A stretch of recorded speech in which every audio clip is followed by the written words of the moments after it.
ভগবান শ্রীকৃষ্ণের জন্মরাত্রির এক অজানা রহস্য।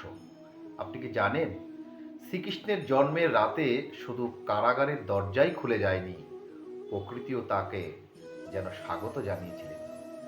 নমস্কার, আমি সঞ্জয় নট্ট।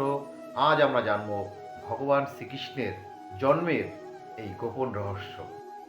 আপনি কি জানেন, শ্রীকৃষ্ণের জন্মের রাতে শুধু কারাগারের দরজাই খুলে যায়নি, প্রকৃতিও যেন তাকে স্বাগত জানিয়েছিল।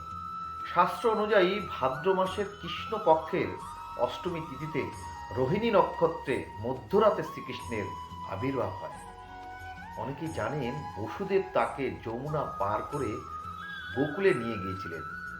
কিন্তু একটি কম পরিচিত বিষয় হলো, যমুনা নদী তখন প্রবল স্রোতে ভরা ছিল।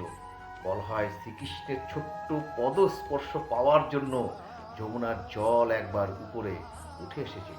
এরপরই নদী শান্ত হয়ে পথ করে দেয়।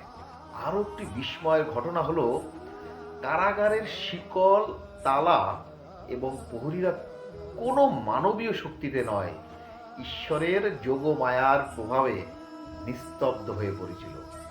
এই ঘটনা আমাদের শেখায়, যখন ঈশ্বরের কৃপা থাকে তখন সবচেয়ে কঠিন বাধাও পথ ছেড়ে দেয়। তাই জীবনের যতই অন্ধকার আসুক, বিশ্বাস ও সৎকর্ম কখনো ছাড়বেন না। এমন আরও অজানা তথ্য জানতে আমার সঙ্গে থাকুন।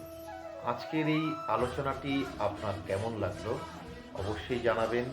আর আমার ভিডিও যদি আপনাদের ভালো লেগে থাকে তবে অবশ্য করে লাইক, কমেন্ট ও শেয়ার করতে ভুলবেন না।